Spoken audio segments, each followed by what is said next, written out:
Hello students, today we start next lecture of unit 3 starting with the integrating factor of a differential equation. Next topic છે કયો તો કે integrating factor of a differential equation. આગલા lecture ની અંદર આપણે શું જોયું તો કે exact differential equation ના એક્ઝામ્પલ જોયા હતા. જોઈએ આ integrating factor of a differential equation શું છે તો કે sometimes we have equation m dx plus n dy is equal to 0. આવું તમને इक्वेशन નું ફોર્મેટ આપેલું આવું હોય એટલે આપણે કઈ તો કે એક્ઝેક્ટ છે કે નહીં આપણે જોઈએ. રેડી ડાયરેક્ટ કે m dx plus n dy is equal to 0 A exact હોય તો આપણે એનું સોલ્યુશન ફાઇન્ડ કરતા આપણે. રેડી પણ શું કહીએ તો કે sometimes we have an equation m dx plus n dy is equal to 0 but it is not exact. આવું ફોર્મેટમાં છે પણ એ એક્ઝેક્ટ નથી. then તો કે then we multiply by a suitable factor is called the integrating factor. means કે તમને m dx plus n dy is equal to 0 ના ફોર્મેટની અંદરનું ડિફરન્શિયલ ઇક્વેશન આપેલું હોય પણ એ એક્ઝેક્ટ ડિફરન્શિયલ ઇક્વેશન ન હોય ત્યારે તમે એને એક ફેક્ટર વડે મલ્ટીપ્લાય કરો. રેડી અને એ ફેક્ટરને કેવું કહેવાય ઇન્ટિગ્રેટિંગ ફેક્ટર કહેવાય. અને ઇન્ટિગ્રેટિંગ ફેક્ટર વડે તમે આ m dx plus n dy is equal to 0 ને મલ્ટીપ્લાય તો એ જે ડિફરન્શિયલ ઇક્વેશન એ કેવું બની જતું છે તો કે it is exact differential equation બની જતું હશે. રેડી તો એ જે મલ્ટીપ્લાય કર્યું ફેક્ટર એને કેવું કહેવાય તો કે ઇન્ટિગ્રેટિંગ ફેક્ટર કહેવાય. મીન્સ કે આ કોઈ ફોર્મેટની અંદર તમને differential m dx plus n dy is equal to 0 ના ફોર્મેટની અંદર ડિફરન્શિયલ ઇક્વેશન આપેલું હોય એ એક્ઝેક્ટ ન હોય અને તમે એને ઇન્ટિગ્રેટિંગ ફેક્ટર વડે મલ્ટીપ્લાય કરો તો એ ડિફરન્શિયલ ઇક્વેશન કેવું થઈ જાય એક્ઝેક્ટ થઈ જાય. પછી તેનું સોલ્યુશન ફાઇન્ડ કરતા પણ આવડે. રેડી જોઈએ એના માટે આપણે રૂલ્સ છે થોડાક જોઈએ.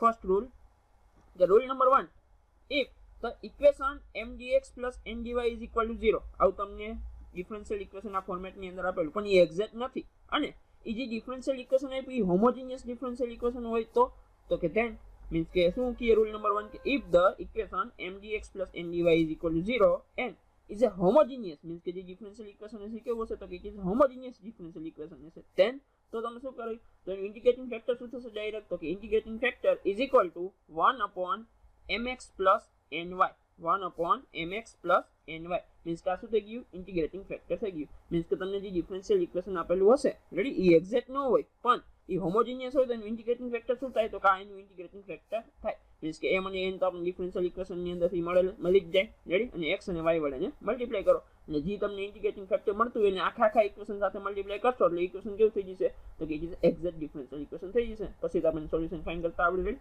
રૂલ નંબર 1 ખબર પડી ગઈ કે આ પ્રકારના ફોર્મેટનું અંદર આપેલું છે પણ એ એક્ઝેક્ટ નથી અને પણ જે ડિફરન્શિયલ ઇક્વેશન છે કેવું હોય તો કે હોમોજીનિયસ છે તો ઇન્ટિગ્રેટિંગ ફેક્ટર શું થાય તો કે 1 upon mx plus ny. જોઈએ એનો એક એક્ઝામ્પલ આપણે કે example solve x square y minus 2xy square into gx minus x cube minus 3x square y dy is equal to 0. આવું તમને ડિફરન્શિયલ ઇક્વેશન આપેલું છે. જોઈએ એનું સોલ્યુશન તો કે solution x square y minus 2xy square dx minus x cube minus 3x square y dy is equal to 0 અને equation number 1 દઈ દો. રેડી નેક્સ્ટ પહેલા આપણે જોઈ લેવાનું કે એક્ઝેક્ટ છે કે નહીં. જો એક્ઝેક્ટ હોય તો આપણે કઈ ઇન્ટિગ્રેટિંગ ફેક્ટર મલ્ટીપ્લાય કરવાની જરૂર રહેતી નથી. રેડી તો પહેલા આને શું કહેવાય તો કે m dx plus n dy ના ફોર્મેટમાં લ્યો તો આ શું થાય આપણું m થાય n શું થાય માઈનસ સહિત આખા શું થાય n થાય આપણું. રેડી એનું પાર્શિયલ ડેરિવેટિવ કરી m નું કેના પ્રત્યે કરવાનું y પ્રત્યે તો કે del m upon del y means કે m નું partial derivative with respect to y કરો ત્યારે x કેવો હશે તો કે x ઇઝ એ કોન્સ્ટન્ટ થાય. રેડી અહીં જો x સ્ક્વેર y આપ્યું y નું શું થાય 1 તો કે x square as it is રહેશે માઈનસ અહીંયા શું થશે તો કે આપણે વિથ રિસ્પેક્ટ ટુ y કરી મીન્સ કે 2 આગળ ઉતરે માઈનસ 4xy થશે. મીન્સ કે del m upon del y શું થયું x square minus 4xy. Next તો કે આપણે n નું partial derivative with respect to x કરશું ત્યારે y કેવો રહેશે કોન્સ્ટન્ટ રહેશે. રેડી આનું શું અને માઈનસ થઈ જાય મીન્સ કે અહીંયા માઈનસ x ક્યુબ નું શું થાય તો કે માઈનસ 3x સ્ક્વેર થાય માઈનસ માઈનસ પ્લસ અહીંયા x પ્રત્યે કરવાનું મીન્સ કે 2 આગળ ઉતરશે મીન્સ કે પ્લસ 6xy. રેડી તો આ શું થયું જોવો જોઈએ del m upon del y અને del n upon del x આપણે ફાઇન્ડ કર્યા પણ જોવો જોઈએ મને ઇક્વલ છે તો કે ના બંને ઇક્વલ નથી. therefore del m upon del y is does not equal to del n upon del x. therefore જે આપણે ઇક્વેશન નંબર 1 દીધું આ એ કેવું છે તો કે therefore equation 1 is not in the form of exact differential equation means કે exact differential equation ના ફોર્મ ની અંદર નથી but is a homogeneous. કેમ જો હોમોજીનિયસ આપણે કઈ રીતે કરી તો કે તમારે હોમોજીનિયસ ચેક કરવું તો આપણે એમ કરી લેવાનું કે dy by dx અથવા dx by dy ના ફોર્મ ની અંદર જોઈ લ્યો અને q ફોર્મેટ આવે આપણે તમને શીખવાડેલું છે હોમોજીનિયસ ની અંદર. રેડી અથવા બીજી આ રીતે જોવું જોઈ લ્યો કે અહીં જે વેરીએબલ આપે એ બધા વેરીએબલ નો પાવર સેમ થતો હોય છે. જો અહીં 2 આનો 2 પાવર છે આનો 1 મીન્સ કે ટોટલ 3 અહીંયા જો 1 + 2 ટોટલ 3 અહીંયા જો 3 પાવર, અહીંયા જો 2 + 1 3 પાવર, મીન્સ કે બધા વેરિયેબલનો પાવર સેમ છે, મીન્સ કે આ જે ડિફરન્શિયલ ઇક્વેશન છે કેવું છે, હોમોજીનિયસ છે. આ રીતે પણ તમે કહી શકો, અથવા આપણે જે રીતે શીખાય એ રીતે તમે હોમોજીનિયસ છે કે નહીં ચેક કરી લો. હું કહું છું કે આ હોમોજીનિયસ ડિફરન્શિયલ ઇક્વેશન છે. રેડી? હવે આવું છે હોમોજીનિયસ, તો એનું ઇન્ટિગ્રેટિંગ ફેક્ટર શું થાય? તો કે 1/mx + ny. m શું છે? તો કે x2y - 2xy². n શું છે? તો કે -x³ + 3x²y. રેડી? એને x અને y વડે, જ્યાં તમે m ને x વડે અને n ને y વડે મલ્ટીપ્લાય કરો, તો કે ઇન્ટિગ્રેટિંગ ફેક્ટર = 1/m શું છે? x2y - 2xy². એને x સાથે મલ્ટીપ્લાય કરો, માઇનસ, કેમ કે ઓલા મેં પ્લસ છે અહીંયા mx + ny, પણ n કેવો આગળ માઇનસ છે, મીન્સ કે એને માઇનસ બહાર દઈ દીધું, માઇનસ n કેવો થઈ છે? તો કે x³ - 3x²y y વડે મલ્ટીપ્લાય કરો. રેડી? અનુમાન સાદુરૂપ આપો શું આવશે? = 1/x મલ્ટીપ્લાય થાય શું આવે? x³ - 2x²y² minus x³y + 3x²y². હવે જોજો, આ x³ કેન્સલ થાય, પ્લસ 3x²y² - 2x²y² વધે શું? ઓનલી 1/x²y² વધે, મીન્સ કે આ તમારું શું થયું? ઇન્ટિગ્રેટિંગ ફેક્ટર થઈ ગયું 1/x²y². હવે આ ઇન્ટિગ્રેટિંગ ફેક્ટરને ઇક્વેશન 1 સાથે ડાયરેક્ટ મલ્ટીપ્લાય કરી લેવાનું. Multiplying by integrating factor in equation 1. Equation 1 ને ઇન્ટિગ્રેટિંગ ફેક્ટર મીન્સ કે 1/x²y² વડે મલ્ટીપ્લાય કરો, તો કે 1/x²y² ઇન્ટુ ઇક્વેશન 1 શું છે? તો કે x²y - 2xy² dx minus x³ - 3x²y dy = 0. Ready? આપણે શું કર્યું? ઇન્ટિગ્રેટિંગ ફેક્ટર વડે ઇક્વેશન 1 ને મલ્ટીપ્લાય કર્યું. હવે આને અંદર આપી દો અને સાદુરૂપ આપો. જો તો કે 1/x²y² આની નીચે જાય તો વધે શું? અહીંયા તો કે x² કેન્સલ થઈ જાય, એક y છે એ પણ કેન્સલ થાય, વધે શું? 1/y વધે, માઇનસ આની નીચે જાય એટલે વધશે શું? 2/x dx માઇનસ સાદુરૂપ આપો, અને આની નીચે x³ ની નીચે જવા દે શું આવશે? તો કે x/y² બ્રેકેટમાં. રેડી?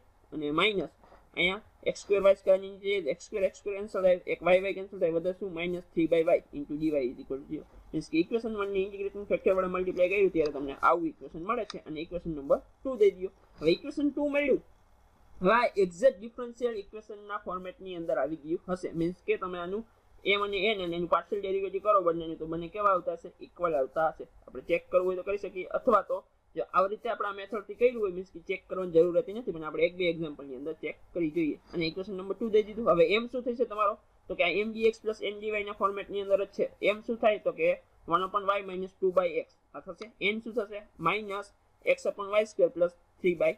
હવે તો કે m નું y પ્રત્યે પાર્શિયલ ડેરિવેટિવ કરો, તો અહીંયા x કેવો હોય? કોન્સ્ટન્ટ. રેડી? મીન્સ કે 1/y નું શું થશે ડેરિવેટિવ? તો કે -1/y², ને x તો કોન્સ્ટન્ટ મીન્સ કે 0 થાય. n નું partial derivative with respect to x કરી, તો x નું શું થાય? 1, મીન્સ કે આવે શું? -1/y². y વાળું તો કોન્સ્ટન્ટ છે. જોવો જોઈએ, ડેલ્ટામાં પણ ડેલ y અને ડેલ્ટામાં પણ ડેલ s કેવું થાય? Both are equal. Therefore given equation is exact and the solution of equation means કે equation number 2 નું કેવું થાય? તો કે it is exact. Ready? Means કે એનું સોલ્યુશન શું થશે? તો કે ઇન્ટિગ્રેશન m dx ત્યાં y કેવો હશે? Constant, plus integration n term of n not containing x dy = c. આવું આપણું ફોર્મેટ છે. એનું સોલ્યુશન ફાઇન્ડ કરવાનું. રેડી? જે આપણે લખ્યું = c. ક્લિયર? મીન્સ કે હવે m બરાબર તો શું આપણી પાસે? m અહીંયા આવો આવી ગયો છે કે 1/y - 2/x. તો કે m ની જગ્યાએ શું આવશે? Integration 1/y - 2/x dx plus integration term of n x સિવાયનું લેવાનું, તો શું આવશે? ઓન્લી 3/y આવશે. Okay, 3/y dy = c. Next તો કે આને સેપરેટલી ઇન્ટિગ્રેશન દઈએ શું થશે?